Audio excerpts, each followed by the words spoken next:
I'm Tamara, and when I received my business administration degree, I had just turned 22. I had had the good fortune to reside in my grandmother's old flat during my time in college. Since he inherited it after she died 3 years ago, it is officially my father's now. I worked part-time at Luigi's, an Italian restaurant 2 blocks away, to pay the electric bills, which was all I had to do. Balancing employment and education wasn't always simple. On many evenings, I would return home fatigued from waiting tables, my feet hurting, only to spend hours writing papers or preparing for tests. But since responsible grown-ups do that, I managed to make it work. At first, the graduation meal at my parents' place sounded ideal. As always, Mom's cuisine was wonderful. Emily, my 17-year-old younger sister, would frequently joke that she would miss having me help her with her schoolwork. A few other family members also attended, including my grandmother from my mother's side, Aunt Sarah and Uncle Bob, and my cousins Mike and Jenny. They were all telling me about their own college experiences and applauding me. However, things changed when the family departed. My gut clenched up the moment Mom cleared her throat, like she often did before saying anything awkward. That sound, which I had heard since I was a youngster, had never had any positive connotations. Tamara, honey, she began in an uncharacteristically official tone. We need to talk about the flat situation now that you graduated. I recall carefully placing my coffee cup down while attempting to maintain a steady hand. In the unexpectedly still room, the gentle clink of the pottery against the saucer felt abnormally loud. I said, "What about it?" "Well, if you want to continue living there, you'll need to start paying rent." On the day of my graduation, of all days, the words came as a shock. Emily tried to be engrossed on her phone, but I could see her observing the scenario from the corner of her eye while Dad sat there quietly, suddenly extremely interested in his coffee cup. I managed to say, "I see," in a softer voice than I had intended. As I grabbed for my water glass, my hand shook a little. In her matter-of-fact manner, Mom continued to define the concepts. She smiled tightly and said, "The rent would be below market rate, a family discount, but still substantial." I quickly calculated in my head. I would require a full-time job immediately. This would not be covered by Luigi's part-time pay. I finally answered, "I understand," as I was at a loss for words. They were somewhat correct. I was no longer a pupil. Adults paid their way in life, and I was an adult. Even yet, it seemed unfair that they had to send me back to reality after allowing me to celebrate for just one day. I began looking for local employment postings that night while I was resting in bed at the flat. I knew I wanted something different, something more steady, because the restaurant where I worked part-time was unable to provide me full-time hours. I made an effort to ignore the angry sentiments that were simmering under the surface and concentrate on the practical parts of the postings as I browsed through them on my phone. The following year was a whirlwind of job, rent, and getting used to life after college. I got a good job at a marketing company close to the flat. It wasn't very flashy, but it covered all of the expenses. I was recruited as a junior account coordinator, and although my initial pay wasn't very high, it was sufficient to pay my parents' rent, electricity, and savings. Even though Mom never requested it, I obediently sent the rent money to her account each month, generally adding a little extra for utilities. I wanted to demonstrate my maturity, my dependability, and my ability to handle adult duties. I wouldn't acknowledge it to myself at the time, but perhaps a part of me was still attempting to win their favor. Every now and again, Emily would drop over, generally to pillage my wardrobe or ask for assistance with college applications. I saw that she was growing more aloof and private throughout her final year of high school. Her visits shifted from being about hanging out with me to being more about getting things from me, like clothes, school assistance, and boy advice. Being the family's baby, Emily was accustomed to getting her way. I tried not to be resentful, but Mom and Dad spoiled her completely. They had never encouraged her to be independent or forced her to take a part-time job as I did. About this time, she began dating Jason. He worked part-time at the electronics store in the mall and was a year older than her. I wasn't too impressed when she brought him to my flat for the first time. Despite his seeming kindness, there was something about him that raised suspicions. Perhaps it was his promises of being wealthy quickly, or his seeming expectation that everyone would look out for him. The phone call that would alter everything then arrived. Mom said, "Tamara, you need to come over right away," in a tense tone. "It's important." I thought it would have to do with Emily's plans for college. Since she had been switching schools, I assumed Mom wanted my opinion. Perhaps they wanted to talk about scholarship opportunities or needed assistance with financial planning. Emily's grades were adequate to get admission to a state school, but they weren't as good as mine had been. How foolish I was. It was an odd mood when I got to my folks' place that night. Emily sat in the armchair, looking smug, while Mom and Dad sat stiffly in their normal places on the couch. The only word for it was that. Dad responded, "Sit down, Tamara," in a gravelly voice, in a manner that I had not before observed. He appeared older and more worn out. My heart was racing as I perched on the ottoman's edge. It had nothing to do with college applications, whatever it was. Mom said, "Emily is pregnant," without introducing herself. Stunned, I sat there unable to comprehend what I had just heard. The boyfriend of my 18-year-old sister, who works part-time at a mall, became pregnant. Mom had a tense tendency of twisting her hands in her lap, which I observed when I was a child. "There's something else we need to discuss," Mom replied, smoothing her skirt and straightening her back. "A place to reside will be necessary for Emily and Jason. The flat will be their new home." It seemed as if someone had hit me. I had to hold onto the ottoman's edge to keep myself upright when the room began to spin a little. "Excuse me?" Mom said, "You'll need to move out," as if she were discussing the weather with me. "Jason and Emily need a place to raise their family. Really, it's the ideal answer. There is already furniture in the flat. It's near Jason's parents and in a nice neighborhood." I glanced at Emily, who was grinning contentedly as she examined her recently painted nails.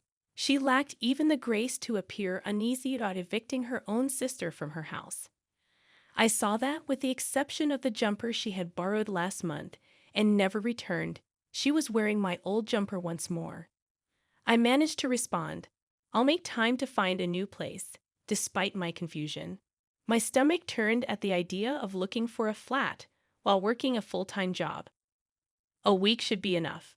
"Oh, and Tamara," Mom said, as though she had all but forgotten to ask me to get milk on my way home, "you'll still need to continue paying the rent." I genuinely thought it was a joke and laughed aloud. My laughter died in my throat when I saw their somber expressions, even if the sound was harsh and unwanted in the tight atmosphere. "You can't be serious." Mom calmly said, "Your sister and Jason are young," as though speaking to a small kid. "They don't have jobs yet, and with the baby coming." With a vague gesture towards Emily's still flat stomach, she drifted off. "So let me get this straight." I broke off, raising my voice in spite of my best attempts to remain composed. "You want me to vacate the flat where I will no longer be residing and still paying the rent? For them? They require our assistance." Dad responded sharply, "Tomorrow?" And at last he looked me in the eye.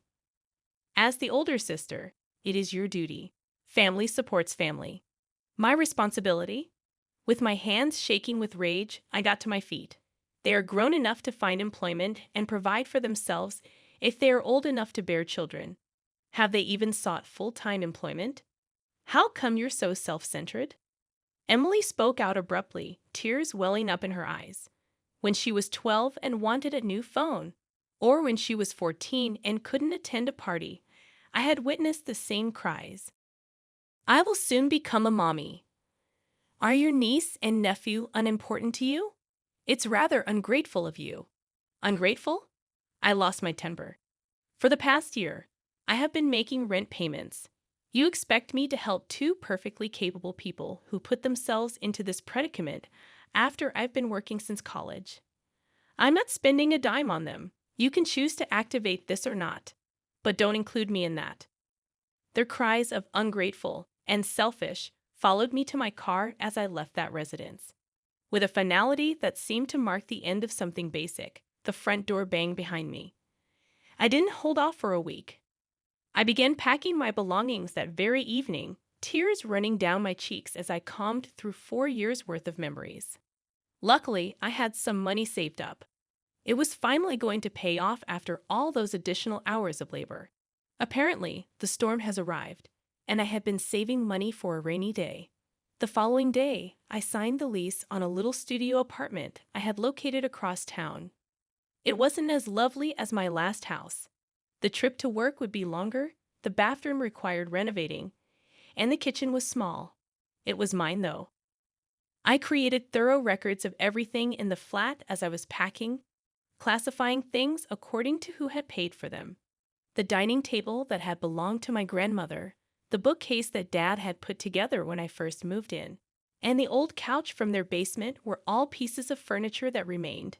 However, the books that occupied it, the clothing in the closet, and the kitchenware I had bought myself were all placed in boxes with my name. My bed was acquired piece by piece. Frame, mattress, bed. During my first 6 months of full-time employment, my laptop was purchased with 3 months' worth of sage suggestions from Luigi's, and my coffee machine was a luxury buy following my first bonus at work. Everything I had worked so hard to acquire was packed up and shipped directly to my new home. I moved everything over the course of 2 days. When I requested a personal day, my supervisor was accommodating, even though I didn't fully explain the circumstances. After finishing, I slid the flat key under my parents' door as I drove by their house. No note was left by me. What else could be said that wasn't stated already? My phone was overflowing with notifications a week later. Mom's voice sounded harsh with anger as she called. She insisted, "What have you done to the flat? It's deserted. I still have everything that was there when I moved in." I answered coolly, trying to maintain a steady tone of voice. "I just stole mine. I used the money I made working while attending college to purchase those items.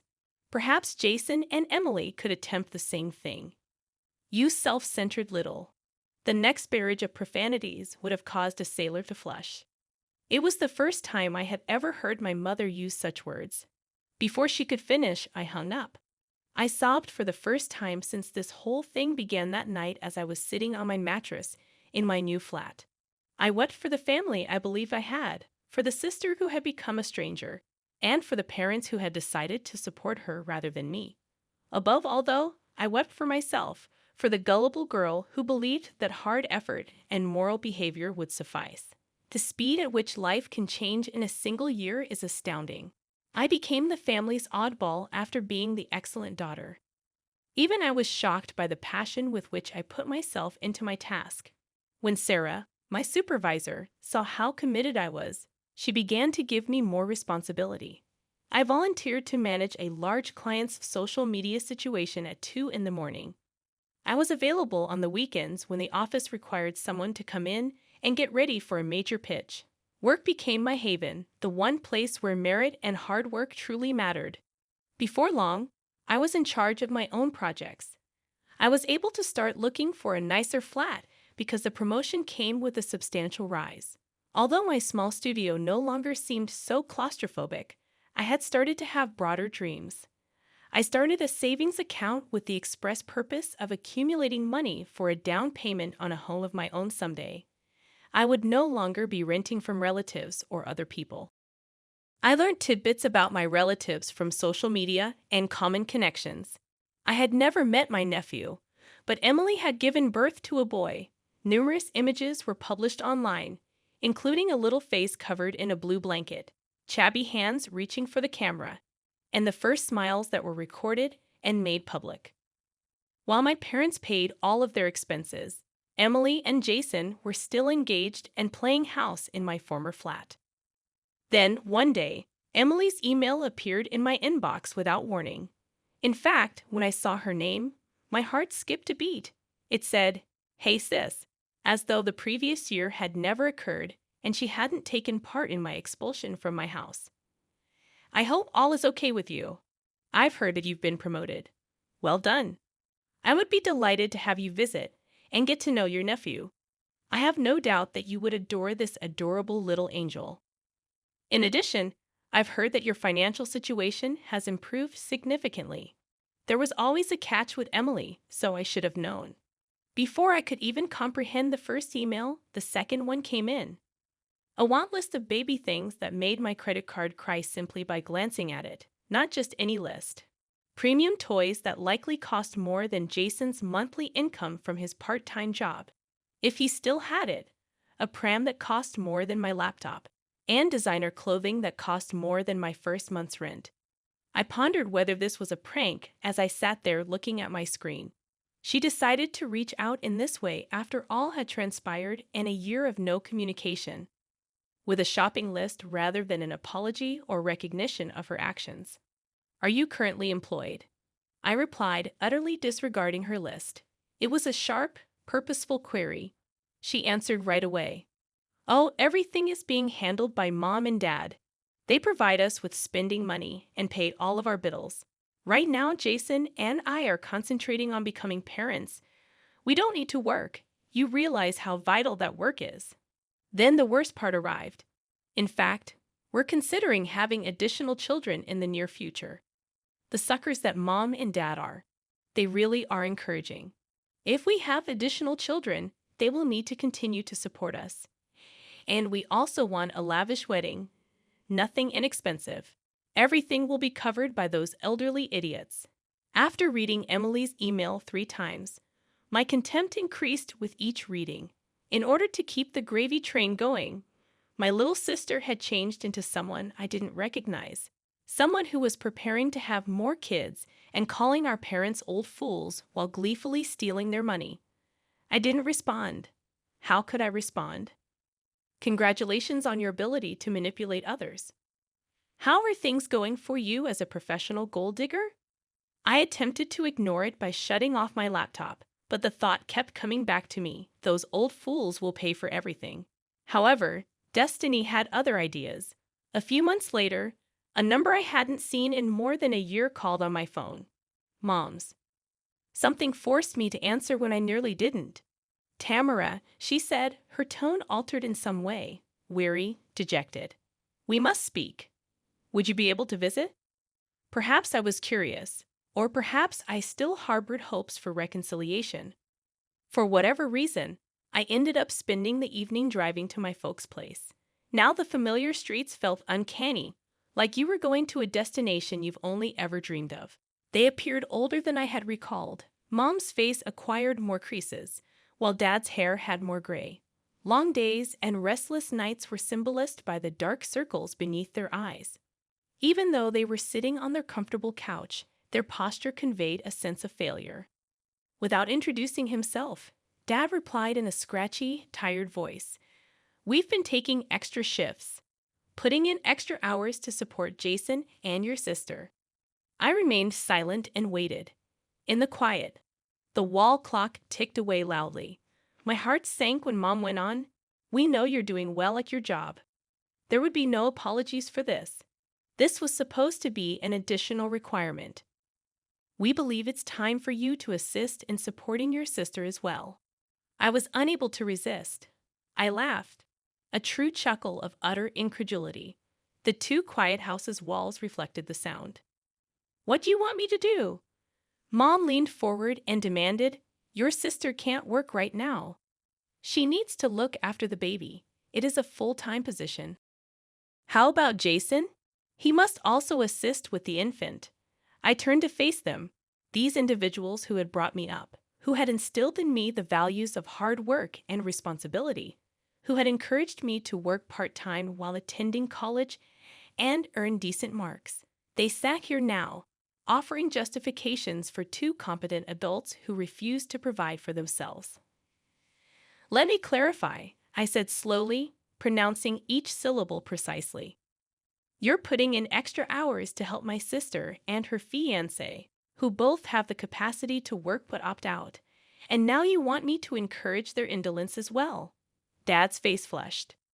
"You're acting avaricious and self-centered. Think of yourself being disowned if you don't assist in providing for your sister." I answered softly, "You can't disown someone who's already gone. and left their home for what I thought would be the final time. It sounded like the final period at the end of a very lengthy phrase when the door closed behind me. My flat seemed like a haven when I arrived home that evening. I sat down at my computer, got myself a cup of tea, and kicked off my shoes.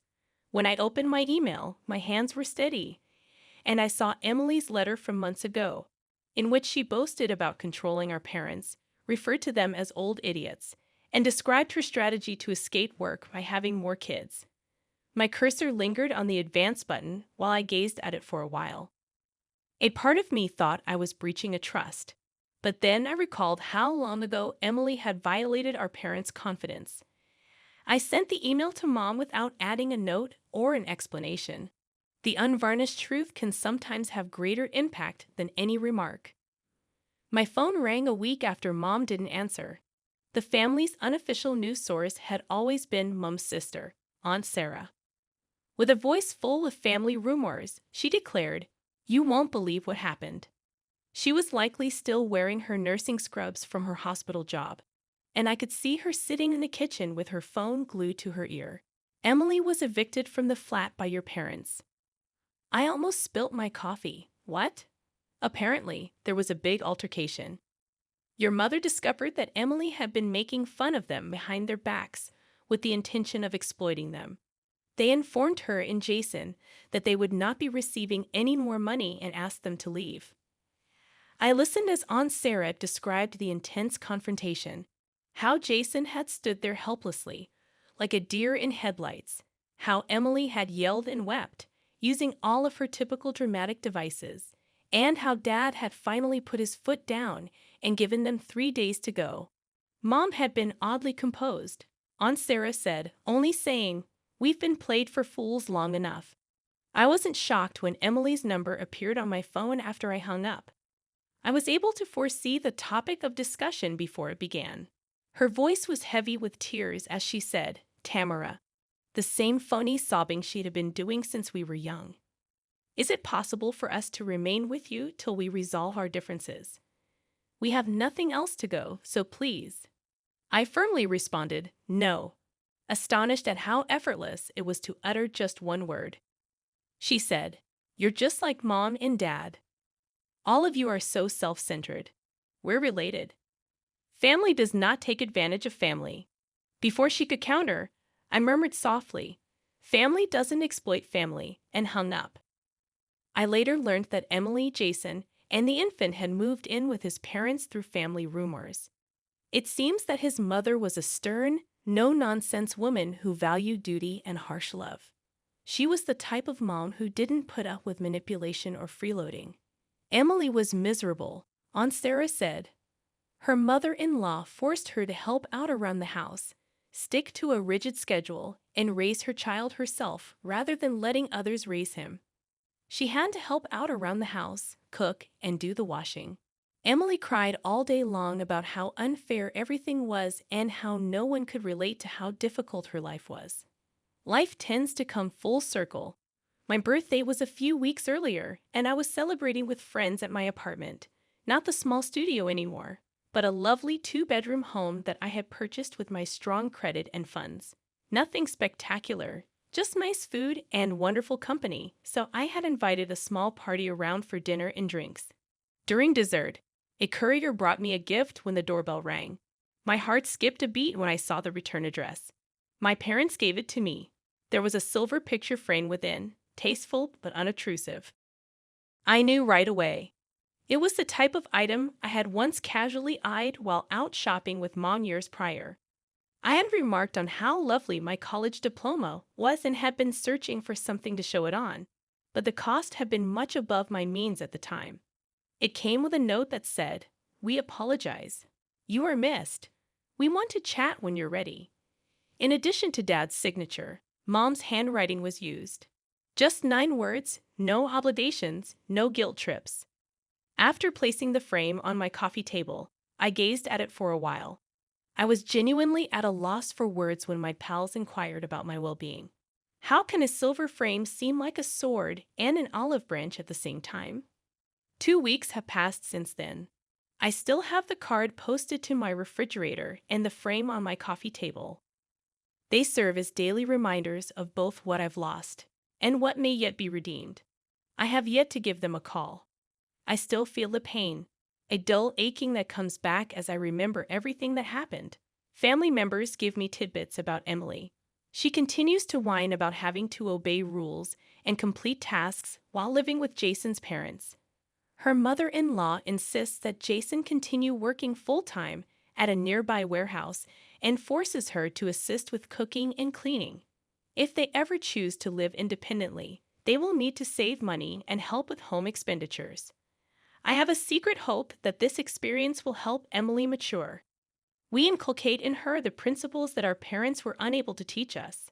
Perhaps one day she will understand that being family does not include being a doormat, and that love does not entail condoning terrible behavior.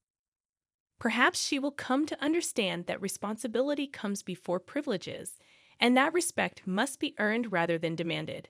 I'm doing okay personally. I have a successful career. I recently received another promotion and am now in charge of my own team. My close pals appreciate independence and are aware of boundaries. I'm learning how to establish sensible boundaries in both my personal and professional interactions. Although I'm beginning to realize that my family was never exactly what I had hoped for, I still miss it occasionally. When I'm ready, when the hurt has subsided enough for forgiveness to set in, when I can look at my parents and not see the people who chose to support my independence over allowing my sister's worst behavior, the silver frame that sits on my coffee table serves as a reminder of what I've lost and a hope that it might be rebuilt. But for the time being, I'm concentrating on my own life, development, and path.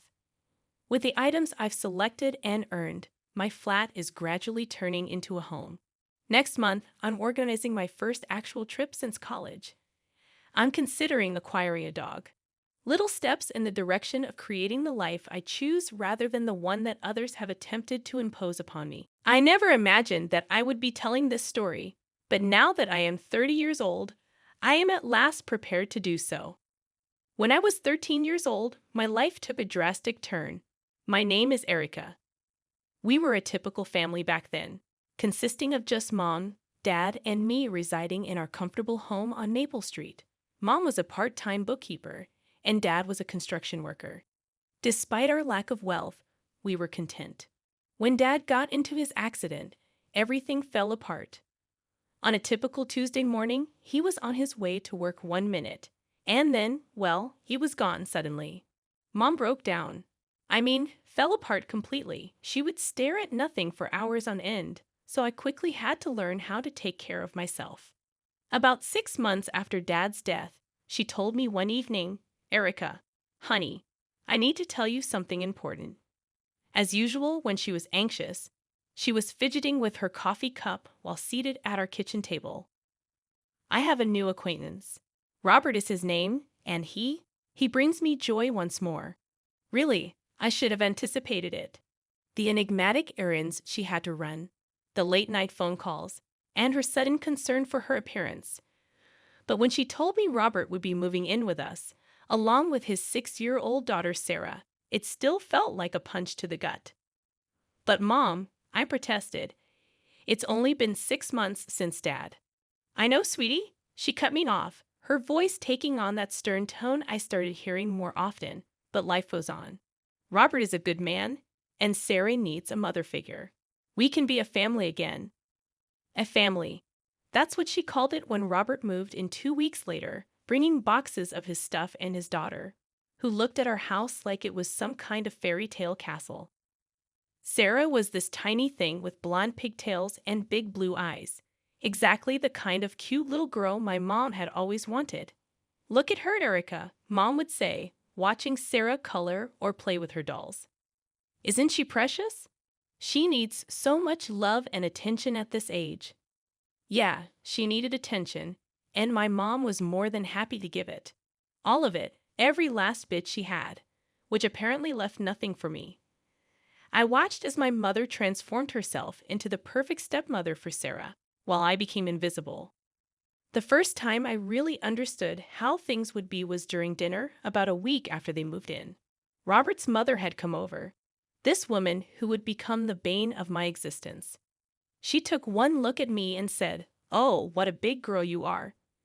Then she reached over and pinched my cheeks so hard I wanted to scream. "Such a pretty face," she said, her fingers digging into my skin like claws. "But you know, Robert, this house would be absolutely perfect if—" She didn't finish the sentence, but she didn't have to. I saw the way she looked at me, like I was a stain on her son's perfect new family portrait.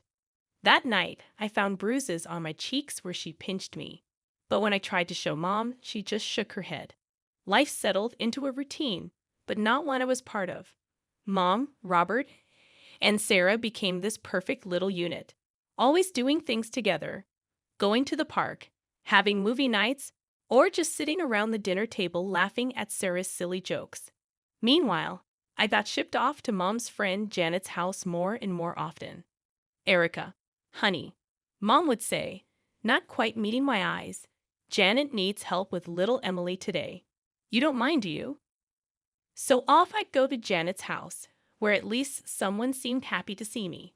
Emily was 4 and simply lovely, with these bouncing curls and a gap-toothed smile that could light up a room. She'd come to me, yelling, "Airy, Airy," the instant I stepped through the door. Playing with Emily was truly the highlight of my days. We'd make blanket forts, hold tea parties with her stuffed animals, or read stories where I'd do all the goofy voices. Janet would bring us refreshments and join in, occasionally inquiring about school and truly listening to my responses. It felt normal, like family should feel. Back at home, it was a different story.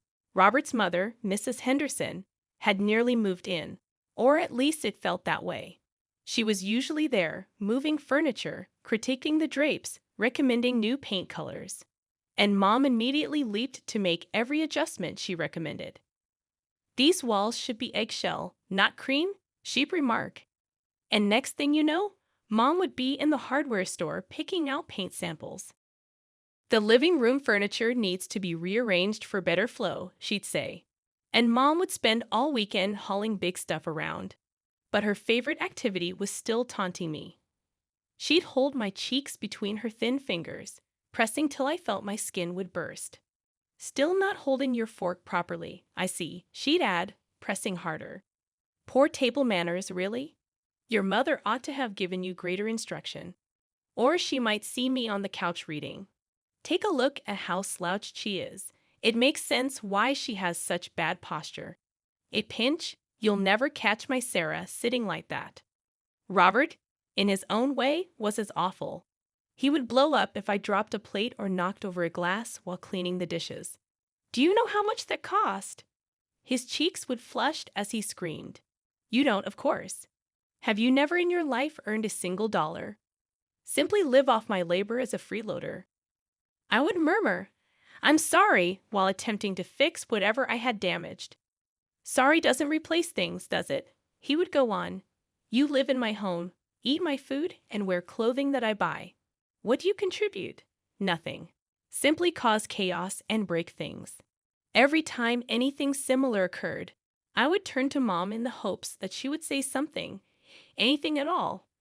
But she would just preoccupy herself with cleaning or caring about Sarah while acting as though she couldn't hear. I decided on my 16th birthday that I would no longer be Robert's freeloader. That morning, I woke up early and went around the neighborhood handing out flyers I had made about dog walking. I had 3 clients lined up by the afternoon. "You want to walk dogs?" When I knocked on Mrs. Peterson's door from 2 streets over, she asked, "What about all that schoolwork you teenagers have these days?"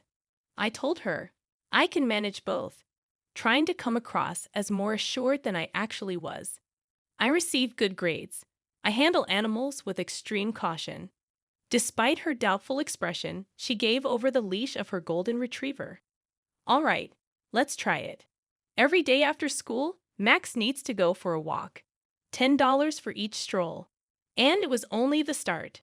Before long, I was assisting old Mr. Cooper with his grocery shopping, minding the Martinez twins on the weekends, and walking 5 different dogs.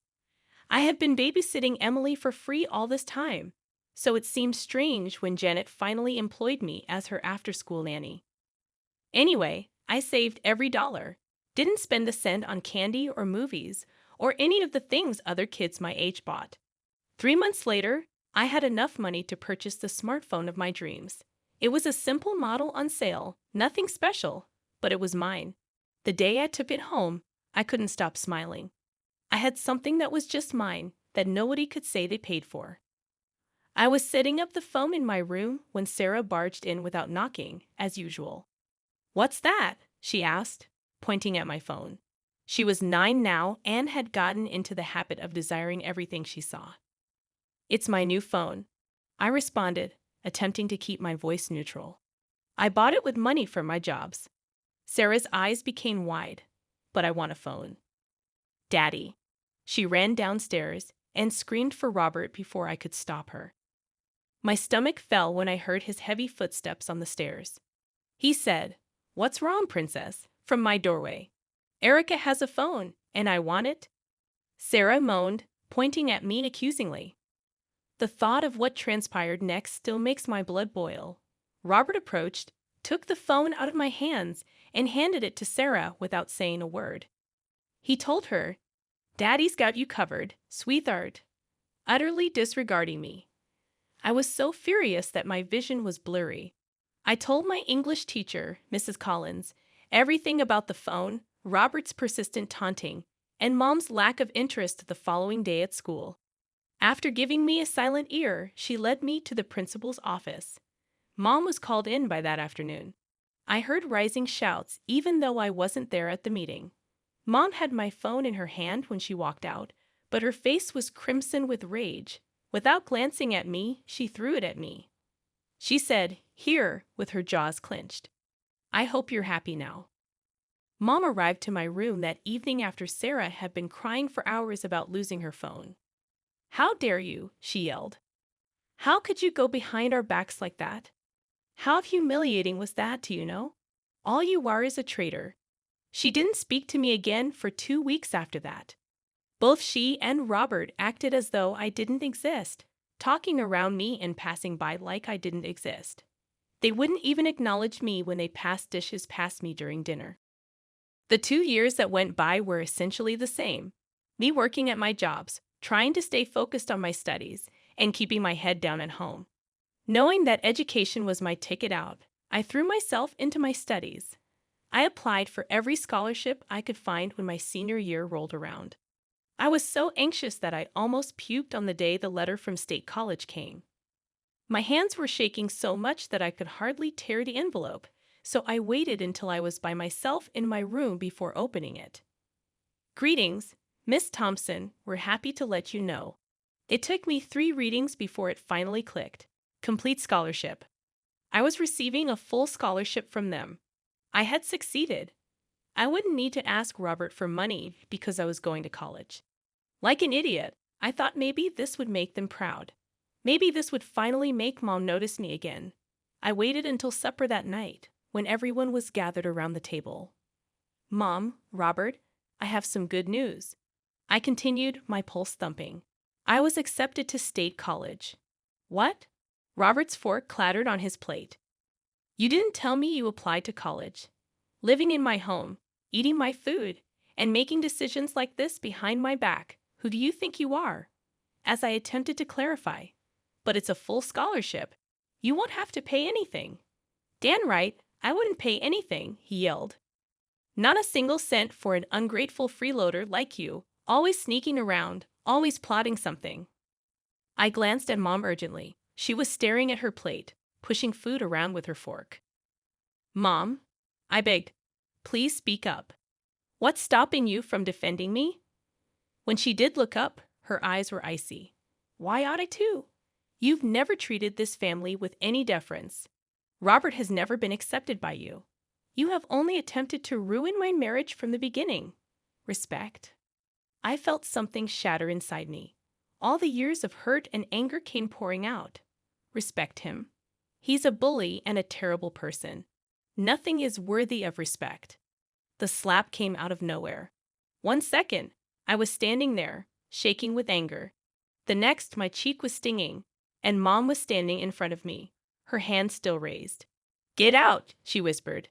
Then louder, "Get out of my house." I touched my cheek, where she'd hit me, feeling like I was in some kind of nightmare. I ran upstairs in a daze, grabbing my backpack and stuffing it with whatever clothes I could reach, my phone, my school documents, the little bit of cash I had saved. Everything else would have to stay. I could hear Sarah laughing below, Robert shouting, but it all felt far away. 10 minutes later, I was standing on Jenny's front porch.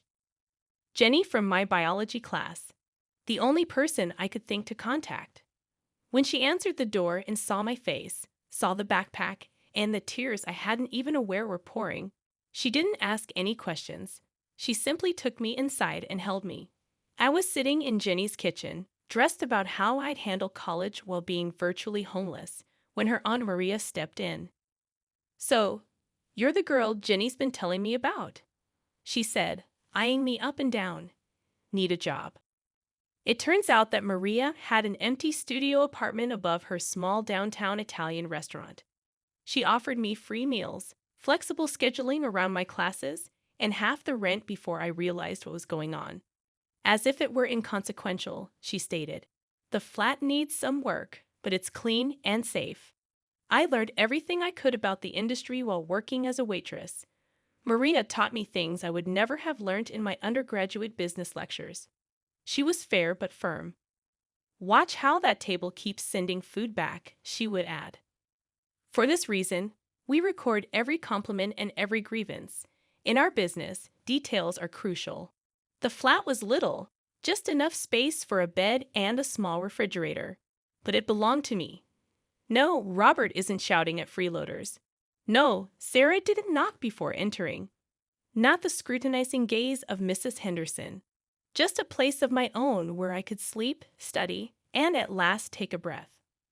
Maria elevated me to administrator by my senior year.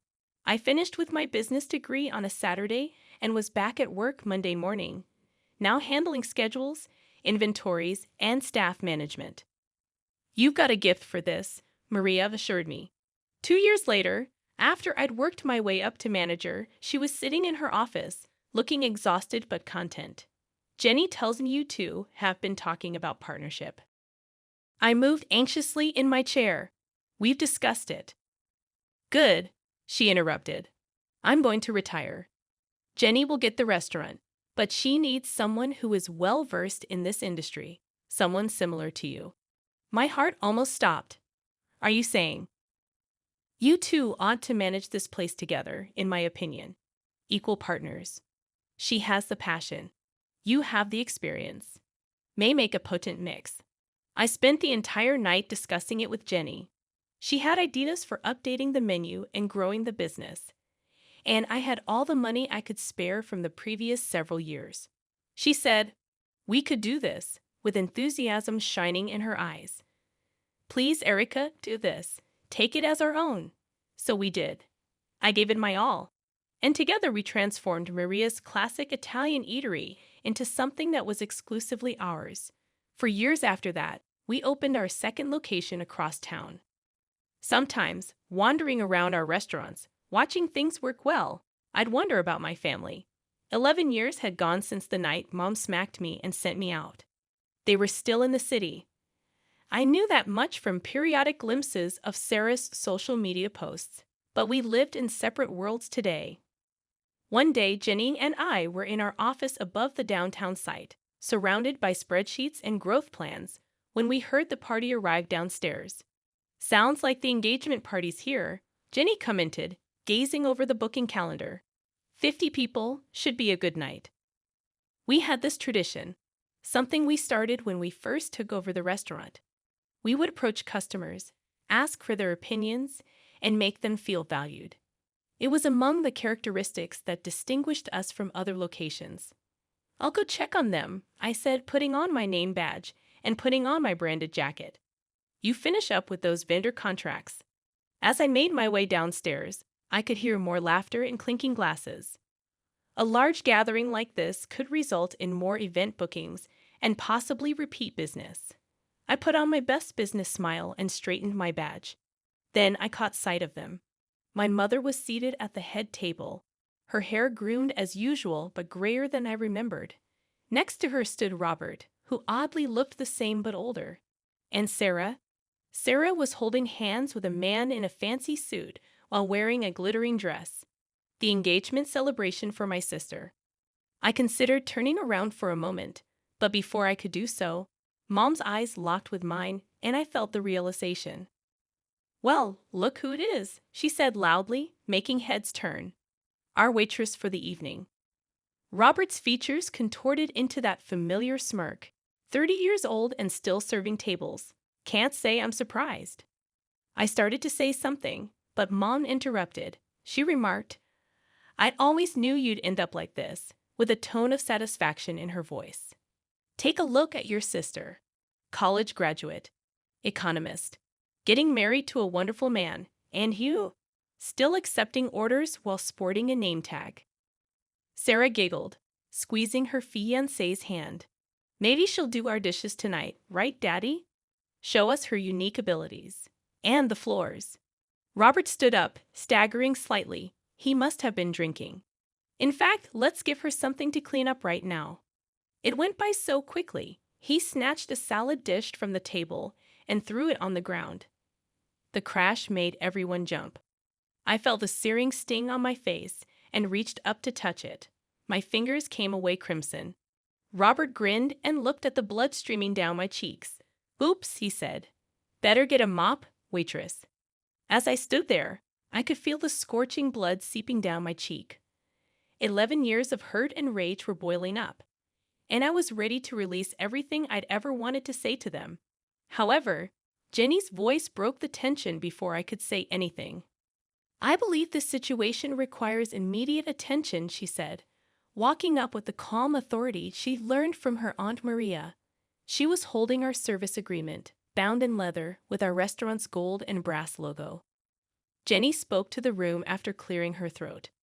"According to our service agreement, Section 3.2, any customers who verbally abuse or physically harm our staff or ownership," she stopped, significantly nodding toward me, "will be immediately removed from the premises." Mom's jaw dropped. "What are you talking about? Oh, didn't you know?" Jenny's smile was razor keen. "You're talking to Erica Thompson, co-owner of this establishment, and 3 others across the city." The silence that followed was deafening. I saw the color drain from my mother's cheeks as she glanced around the restaurant, really looked at the framed reviews on the walls, the fine decor, the sophisticated customers, all the success she'd never bothered to learn about. That's impossible." I could see the doubt seeping into Robert's eyes as he sputtered. "Furthermore," Jenny went on, "in cases of assault, we reserve the right to terminate service immediately without refund." She faced me. "Erica, your call." I recovered my voice, wiped the blood off my cheek with my sleeve, and straightened my blazer. "Clear the tables," I said. "All 50 guests need to leave now." The server quickly got to work clearing away the dishes and glasses. I heard the typical shriek at that moment. Mrs. Henderson, Robert's mother, clutching her plate of pasta like it was solid gold. She screamed, "You can't do this," in the same tone that she used to yell at me about table etiquette while pinching my cheeks. "This is my son's daughter's engagement party." One of our waiters, Miguel, tried to take her plate, but she yanked it back, sending sauce flying. "Help! Help! They're attacking me." Robert lurched forward, his face crimson with wrath. "Get your hands off my mother." He started toward me, fists clenched, but our security team was faster. 2 guards stepped between us while a third announced that the police were already on their way. Sarah had dissolved into tears. "Mom, do something," she sobbed. However, Mom appeared disoriented as she stood there with mascara streaming down her cheeks. The lady who had pushed me out of my house and smacked me couldn't even look me in the eye anymore. There was mayhem for the next half hour. First on the scene were the police, who interviewed several witnesses who had captured everything on their phones. Still yelling threats, Robert was brought out in handcuffs. Next came the ambulance, and while guests trickled out, muttering to one another, a paramedic cleaned and dressed the wound on my face. 3 days after the event, my phone rang. Unknown figure. Mom said, "Erica," in a softer, almost begging voice than she had used at the restaurant. "Please don't hang up." I remained silent and waited. "Look, regarding Robert. The cops are pushing charges. You need to drop them. He might lose his job over this." "No," I said simply and hung up. Within hours, the social media attacks began. Mom's first post was long and dramatic, painting herself as the victim of a vindictive restaurant owner who'd ruined her precious daughter's engagement party. People expressed their sympathy for her in the comments, promising never to eat at our restaurants again. Sarah then contributed, writing about her insane stepsister, who was unable to tolerate her younger sister's happiness. Local community groups instantly shared the message. Jenny discovered me reading the falsehoods while glued to my phone. "You aware that everything is captured on video?" Years ago, Maria installed a security system. When it notices rising voices or hostile motions, it immediately captures audio and zooms in. The video was really clear. Every syllable was audible, including Mrs. Henderson's yelling, Mom's insults, Robert's threats, and the plate's smash. I put it in Mom's tirade's comments with a straightforward caption. "Here's what actually happened." The video exploded overnight. Other guests from the party started posting their phone recordings too. Someone had captured the perfect angle of Miguel trying to clear Mrs. Henderson's plate, her face contorted with rage, pasta sauce flying everywhere, his professional calm never wavering. That clip alone got millions of views. Drama in restaurants first gained popularity locally and later nationwide. The story, "Family Crashes Engagement Party at Daughter's Own Restaurant," was picked up by food blogs. It garnered media attention. Comment sections filled with people sharing their own stories of family estrangement and toxic parents. The repercussions came soon. Robert's firm, already mortified by his imprisonment, couldn't ignore the viral video of him hitting his stepdaughter at her own business. They gently shifted him to a lower position. The court penalized him severely for violence and property damage. Mom attempted to repair the damage by removing her posts, but screenshots were irreversible because they didn't want to be linked to the scandal. Sarah's wedding venue canceled on her. As the pasta lady, Mrs. Henderson's yelling face became viral on social media. I recalled something I used to tell myself in the dark days after Mom kicked me out as I watched the view count rise on that security footage. Things would be different one day. I would have the opportunity to make amends with my family one day. They would strive to make amends after realizing their mistake. But even after all of their success and all of these years, I finally understood when I saw them in my restaurant that evening and saw them attempt to make fun of me. Certain things are unfixable. Not all bridges are intended for reconstruction. I kept the video pinned to my profile for reasons other than the fact that it turned out to be profitable.